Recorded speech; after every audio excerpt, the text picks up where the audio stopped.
Hello and welcome to Tanks Explained Poorly, where I teach you about tanks like you've never played one before. Okay, so tanks and team comps in general can be roughly divided into three categories, those being dive tanks, brawl tanks, and poke tanks. Generally, when you pick a tank, the idea is for the rest of the team to build around them to play to their strengths, so that you're not just all doing your own thing. If the tank is doing like one thing and everyone else is doing something else, it's probably not going to go very well. Okay, so what do these categories mean? Dive tanks push into the backline to take out whoever they can, do as much damage, get as whatever value they can, and then they get back to their team. This also serves as like a distraction for everyone on the enemy team because it takes eyes off of their tank or whoever else is in the front, and it gives an opportunity for your team who's playing a little bit further back to get whatever damage they can while everyone is kind of distracted, while the dive tank is taking out supports or whoever else they can get their hands on. I'd say this is by far the most difficult type of tank because there is any number of stuns, CC on a grenade that can take you out in an instant if you're not completely on your game. But it can be really valuable if your tank is actually doing what they're supposed to be doing. A lot of team compositions with dive tanks are built so that your entire team is pushing with the tank, so they're not just by themselves. But in like lower ranks and in public games, this takes like a kind of coordination that people just don't really have, but it's used a lot in professional play. Brawl tanks are the tanks that I would say are the most common. They fight at the front of your team, and their job is to absorb damage and deal damage. Since all the brawl tanks are so close range, they rely really heavily on supports to keep them up, and generally they're supposed to stay really close to their team without pushing up too far. Otherwise, since they're absorbing all that damage from the enemies for their team, they're going to go down in an instant if they're not being healed. Poke tanks are kind of similar to brawl tanks, but they tend to play like a little further back. Since there's no long-range tanks, every tank plays relatively close, but poke tanks play specifically around like corners, and they use their shields to absorb damage mainly. These categories are all like really rough divisions, and several tanks can play in multiple different types of compositions, but generally those are the three categories. Alright, so with that out of the way, let's talk about the tanks themselves. D.Va's goal is to rotate between staying close to her team, absorbing damage with her defense matrix, and also to use her boosters to fly in, harassing squishies and getting picks where she can.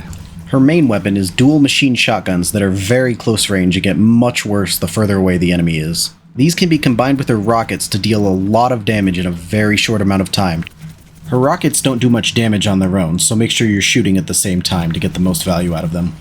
D.Va's defensive tool is her defense matrix. With very few exceptions, this absorbs all projectiles thrown at her from the front. The few exceptions that she cannot absorb are Sigma's rock, Shion's motorcycle, and Junkrat's tire. It can even absorb some ultimates if they're thrown at her from the front, like Mei or Zarya. It's not an infinite resource though, so be careful. There's a resource meter on the right that tells you how much she has left before it's going to need to recharge. It has almost no cooldown, so you can put it up and down as often as you like, really. But try to make sure you haven't used it all up already when there's some crucial damage coming in. It also only blocks damage in a small cone in front of her, so make sure you're actually aiming it at whatever you're trying to block. Her movement ability is her boosters. These are omnidirectional, so you can fly in whatever direction you want. You can use them to get to high ground, you can use them to get it back to your team, or you can use them to fly in on a squishy enemy and shoot them with your rockets. Just make sure if you fly in on somebody, you don't get caught out without your boosters, or you're going to be stuck. When D.Va's health reaches 0, she demechs and becomes Baby D.Va. When demeched, she's equipped with only a small pistol, which can be used to charge her ult to get her mech back. The mech dropping back in does do damage and can get kills on most non-tank characters. D.Va's ultimate is the D.Va Bomb. D.Va ejects herself from the mech, and after a short period it explodes, dealing massive damage to anything in the area. This can also be used with her boosters to throw the mech into a crowd or over cover. There's also a short period of time between getting demeched and actually getting out of the mech where you can use your ultimate instead. If you use your ultimate in this way, you'll be able to remech immediately after for free.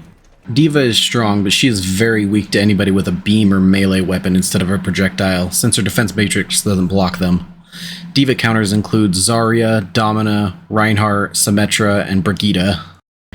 Domina is the newest tank in the roster as of this video. She's a poke tank that does a bunch of damage and has a shield on a surprisingly short cooldown. She stands in front of the team and blocks with her shield and pokes away with her abilities and pushes them back with her repulsors. She's very strong at the range she wants to play at, but can struggle sometimes when people get a little bit too close to her. Her main weapon is a laser beam that charges up for about a half a second and does a burst of damage at the end. It does good damage and the burst can headshot as well. To go along with her long-range gun, she has her crystal charge. This can be thrown out and activated by pressing the button again. It does a solid burst of damage, and if you hit him with your gun and your crystal charge at the same time, it can take out most DPS. I said she struggles when people get in, but that's where her repulsors come in. Using this ability pushes enemies away, and if you push them into a wall, it does a small burst of damage and stuns them for a short time. This helps her deal with both enemies from the front and pesky flankers from the back. She can also use it to push enemies off ledges. Domina's bread and butter is her barrier array. It's a shield that's broken up into sections, and each section has to be damaged individually. It's on a 14-second cooldown and lasts for 8 seconds, so she only ever needs to be without it for 6 seconds. Each section doesn't have that much health individually though, and enemies can shoot through the damaged sections once they've been broken. Domina's ult is the Panopticon. She throws a crystal in a straight line and anyone hit by it will be put in a crystal prison. The crystals must be damaged to be destroyed, and both you and your teammates can deal damage to anyone else's crystal. Any crystals not destroyed by the time the timer runs out will explode, dealing significant damage. As I said before, Domina excels at range but struggles a little bit up close, so a few counters to her could be Reaper, Venture, plus Mauga and Bastion to break her shield. Doomfist is one of, if not the most difficult tank in Overwatch. He plays almost exclusively in the enemy backline, only taking breaks to come back to his team for healing or to grab his own health pack. His ability rotation can be shut down by a ton of different abilities, so it's up to you to track what can shut you down and when it's on cooldown. His general rotation is to jump in, punch, shoot, block, and then jump out. Doom's primary is a short-range shotgun with 4 shots in it. These shots don't have a standard reload, they come back over time, so it's important to focus on when you do and do not actually have bullets in your gun. All 4 of Doomfist's abilities are meant to be used together in a rotation, and every time he does damage with an ability, he gains a small amount of temporary health to help him stay alive. His jump sends him high in the air, and when he comes back down, he slams and creates a shockwave that does damage and knocks enemies up. His punch is his main source of damage. He charges up and lunges forward, and anybody hit takes damage. If they get slammed into a wall, they take even more damage and get stunned. The stun is short, but long enough to get a few headshots in with his shotgun, which can take out most enemies that Doom is playing against. He can also use his punch to punch people off of ledges, but if he misses, he's gonna fall into the pit himself, so be careful. His third ability is his block. While blocking, he takes less damage and a meter on the side gets charged up. If the meter gets filled up, his next punch becomes empowered, doing even more damage. Doom's last ability is his ultimate. He launches into the air and disappears while he chooses where to land. During this time he gains significant health regen and his cooldowns tick down, so he can use it if he's in like a serious bind. After deciding where to land, he slams down and does damage to anyone in a circular area. Doomfist can be extremely volatile. It feels like you're either really good with him or you're just absolutely terrible with him, and I don't know if there's any in between. There are so many abilities that can stun him and shut him down, but significant counters to him definitely include Ana and Orisa. Hazard is a relatively straightforward dive/brawl tank. He has a spike wall to block off areas and sightlines, a jump to get in on enemies, and a block that also does damage. His main game plan is just to work with his team to take out supports and go from there. Hazard's primary is a relatively strong spike shotgun with decent range. It's meant to be used in tandem with his leap to get some easy kills on supports and other squishy characters. Hazard's leap can be sent in any direction and reactivated to do a slash that deals damage. Hazard's leap slash can also be used to knock people off ledges. He also has the ability to climb walls and mantle ledges. His second ability is his spike wall. This can be placed on most surfaces and deals damage to anyone who comes in contact with it. It can also be used to block off doorways, but it does have HP and can be destroyed. Hazard's third ability is his spike block. While he's blocking, it takes less damage and deals damage to anybody in a small cone in front of him. Hazard's block is on a resource meter similar to D.Va's defense matrix, so make sure you're not using it when you don't need it. Hazard's ultimate rains down spikes from the sky in front of him. Anybody caught in the spikes takes damage and gets locked in place, making them easy targets for you and the rest of your team. Since Hazard plays in a similar way to Doomfist, they both have pretty much the same bad matchups. Those bad matchups definitely include Ana, Orisa, Roadhog, and Brigitte. This is Junker Queen. Junker Queen's only goal is dealing damage. She doesn't really have defensive abilities like other brawl tanks, so she relies on supports pretty heavily to keep her alive. She does regain health for dealing bleed damage with her abilities, but it's more like a supplemental healing and not like something that she can use to keep herself in the fight. It's kind of dawning on me that a lot of tanks use shotguns because Junker Queen's primary is yet another close-range shotgun. Used in tandem with this shotgun, I would say is her primary ability, her knife, Gracie. When Gracie sticks into an enemy, it does impact damage and also starts doing bleed damage, and you can recall Gracie at any time to pull that enemy to you. Her second damage ability is her axe, Carnage. After a short windup, she swings Carnage, dealing impact and bleed damage. Generally, her 3-hit combo is to stick somebody with Gracie, pull them to you, swing at them with Carnage, and then shoot them with your shotgun. Her third ability is her Shout. This is sort of like a movement ability. It just helps you get in on enemies because it speeds you and any teammates in a small radius around you. It speeds you up and also gives you a little bit of overhealth to keep you alive a little bit longer. You can also maybe use it to save a teammate that's really low, but like I said, it's not that much healing, so it's not gonna do that much, but it can be used in a pinch.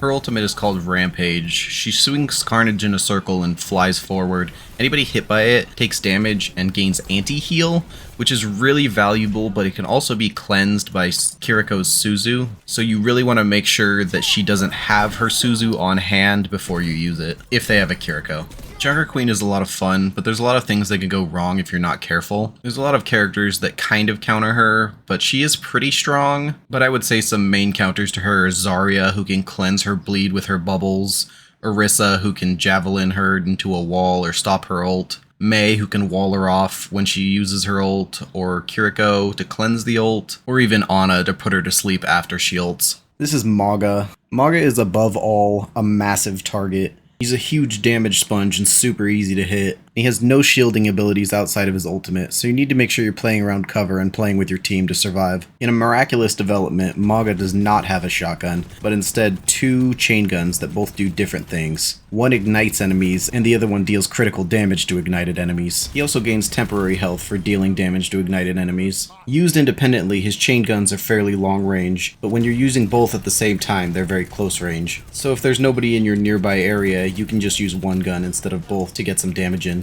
Mauga only has 3 abilities, so he's relatively simple to play. His first ability is his charge. Mauga charges in a line and can be steered. This charge can be cancelled 2 ways, with or without ending with a stomp. The stomp deals damage and knocks enemies down. His second ability is his cardiac overdrive. This just reduces damage and teammates in his general area gain health by dealing damage. Mauga's ultimate is cage fight. He places down a cage and anybody inside the radius or anybody who steps inside of the radius gets stuck in the cage with him. In this cage, no movement abilities are allowed to be used. And nobody is allowed to leave until the timer is up. The cage can also not be destroyed. Mauga is simple but effective. I'm sure he has more counters, but his most glaring weakness is anti-heal, which is mainly applied by Ana, so I would say she's his biggest threat. Other notable threats could be Zarya or Kiriko, who can cleanse his ignite off of themselves and their teammates. Orisa is a powerhouse with multiple damage mitigating abilities. Her abilities are meant to be cycled in a rotation, so she always has something to block damage when she needs it. If you use all of your abilities off rip, they're going to be on cooldown and you're going to be in a bad spot relying solely on your supports.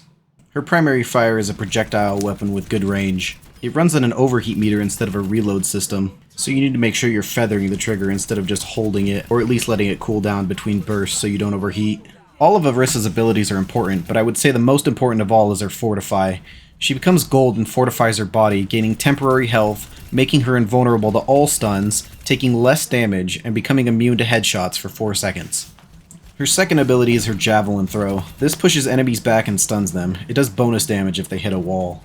The stun on it is really powerful, and it can do so many things. It stuns tons of enemies like Moira and Iari out of their ultimates, and if you pin someone to a wall with it, you usually have enough time to get some headshots in and secure a kill on them. And it's not the best value, but you can always just use it to push somebody back if they're getting a little bit too close to you. Her third ability is her Javelin Spin. This negates projectiles from the front, and anybody who comes in contact with it gets pushed back. Since it negates projectiles, it can eat the same ultimates that D.Va can, like Illari and Mei. I'm also not talking about perks in this video, but it is worth noting that this ability can be swapped out entirely for a shield with her tier 3 perk if you prefer that. Her ultimate is Terra Surge. Orisa sucks enemies in, charges up in a circle and becomes immune to stuns. This charge can be held to up to 500%, though generally you want to let it go before everyone escapes from the circle or you're not going to do any damage. This is definitely not the best ultimate in the game because tons of heroes can escape it very easily because it doesn't stop movement abilities, but it can come in handy sometimes.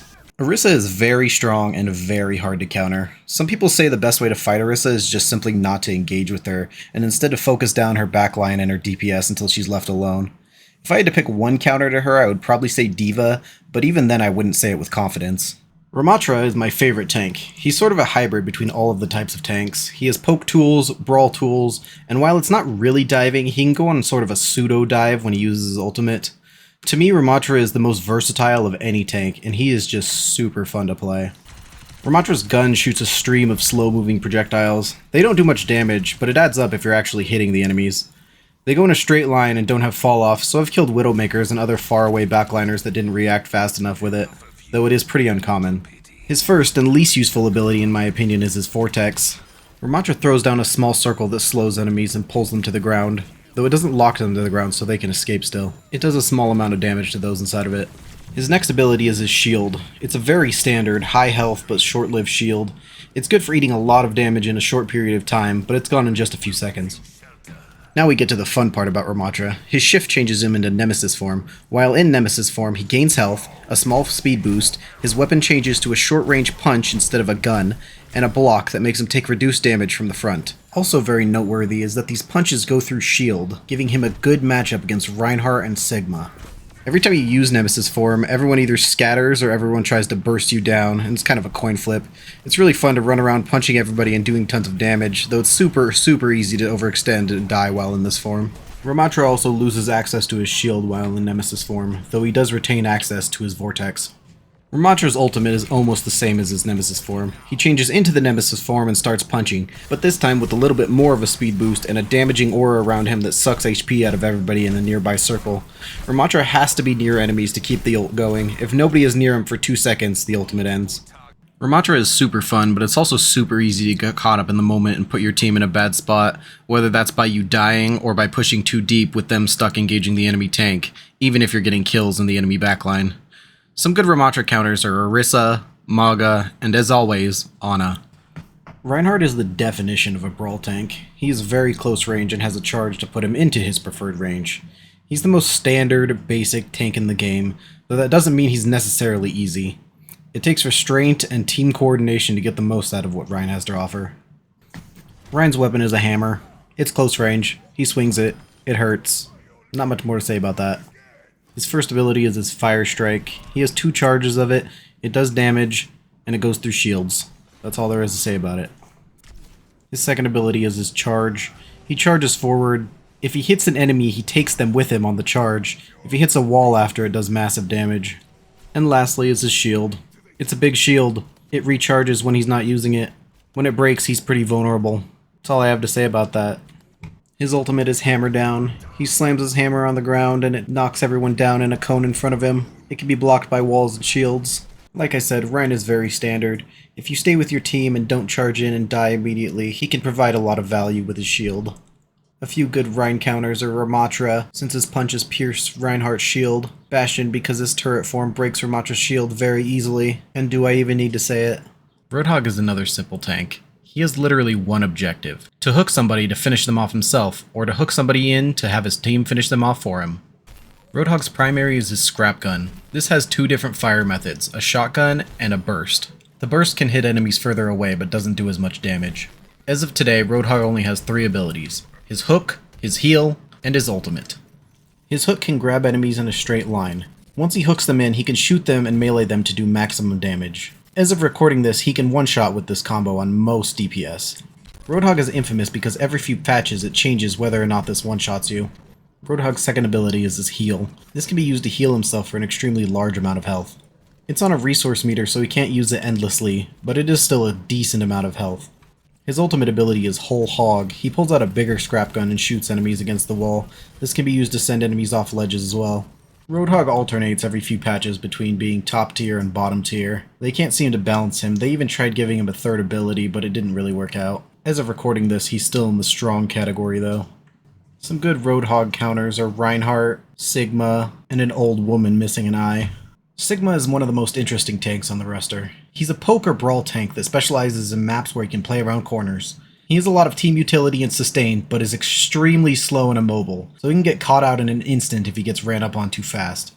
His primary fire is his balls. Sigma throws out 2 balls that detonate on impact, or after a certain distance if they don't make contact with anything. They do the most damage when they hit directly, but they also have a small area of effect around them where they do less damage. They also bounce off geometry, so you can use them to shoot around corners and other small openings. Sigma's barrier is a low health shield that stays up permanently, as long as it's not being broken. It recharges over time when he takes it down, and it can go up and down at will. His other defensive ability is his kinetic grasp. This is the same as D.Va's defense matrix and Orissa's spin, in that it absorbs projectiles including ultimates. But it also gives him temporary health based on how much damage he took while he had it up. His offensive ability is accretion. He gathers up a bunch of small rocks, forming one large rock and hurls it at the enemies. This knocks them down and stuns them, and it can cancel ultimates. This is also one of the only projectile abilities in the game that cannot be absorbed by D.Va, Orissa, or himself. Sigma's ultimate is called Gravatic Flux. He flies into the air and selects where he wants to place the ultimate. When he chooses, any enemies in the circle will be pulled up,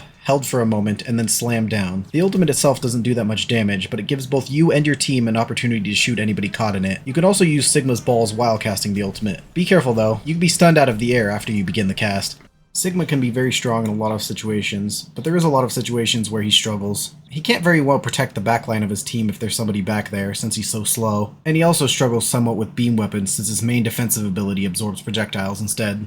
That being said, some counters to Sigma are Winston, Zarya, Symmetra, Ramatra, and most good flankers like Reaper.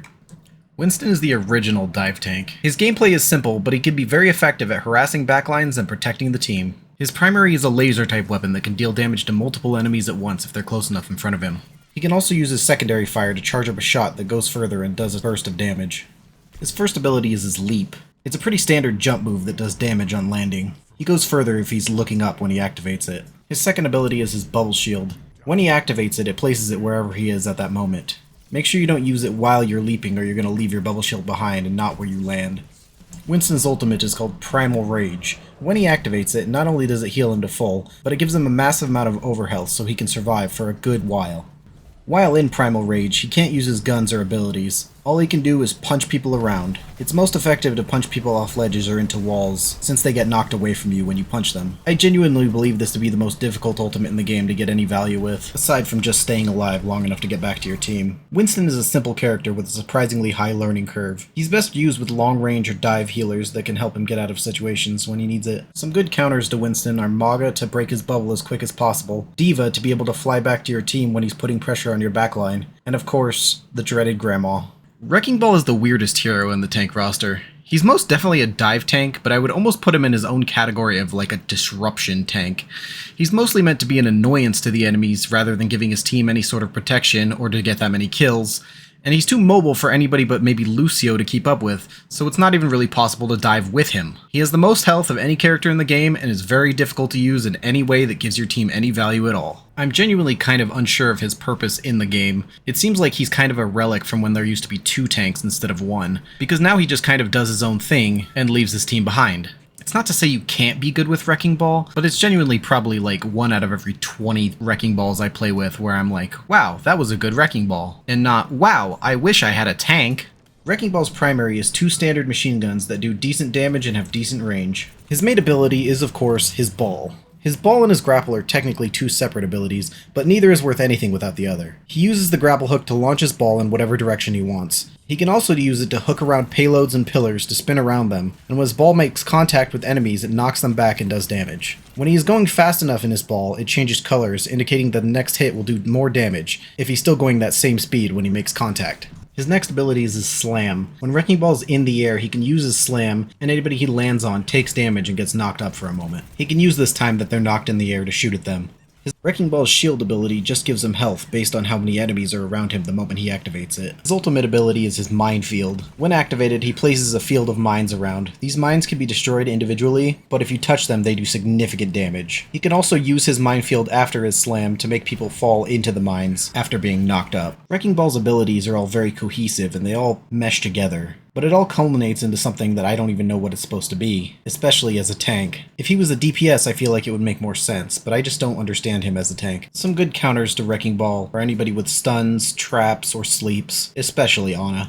Zarya is a very simple tank, as she literally only has one ability and her ultimate. She's very strong against aggressive teams and any team without a shield. She excels at tanking through big bursts of damage and saving her teammates with her barriers. Zarya's primary is a short-range laser. Her secondary fire shoots a ball of energy that deals damage on contact and less damage in an area around it. Both her laser and her energy ball start out extremely weak, and that's where her ability comes in. Zarya plays off an energy absorption mechanic. When she puts up her barrier, it shields her or an ally for a short while. Any damage this barrier takes is absorbed by Zarya and raises her energy meter from 0 to 100. The more damage she absorbs, the more damage she does. At 100 energy, she does an incredible amount of damage with her beam and is one of the most threatening characters in the game. It is very hard to take her out before she takes you out when she's in this state. Her bubbles also cleanse all negative effects off of you or your teammates. Zarya's ultimate is called Graviton Surge. She shoots out a ball of energy that sucks in anybody around it. Anybody caught in this ball is unable to use any movement abilities or get away from it. This ultimate is very good on its own, but it can be absolutely destructive when paired with other ultimates like Cassidy's Deadeye and Hanzo's Dragon. Zarya is the only tank in her game that doesn't quake in her boots when she sees the elderly sniper woman, as she can cleanse her anti-heal with her bubbles, but that doesn't mean she doesn't have bad matchups. The best counter to Zarya is teamwork. She's absolutely a non-threat if she isn't getting charged up, so the best strategies for dealing with her is to either not shoot the bubbles at all, or for the entire team to focus her and her bubbles down until she dies. Using this burst down strategy, some good counters to her would be Bastion and Mauga, but she can also be outplayed using shields with Rein, Sigma, or Winston. Now you know everything there is to know about all the current tanks in Overwatch, except all the things I probably forgot. Now get out there, charge in, and die.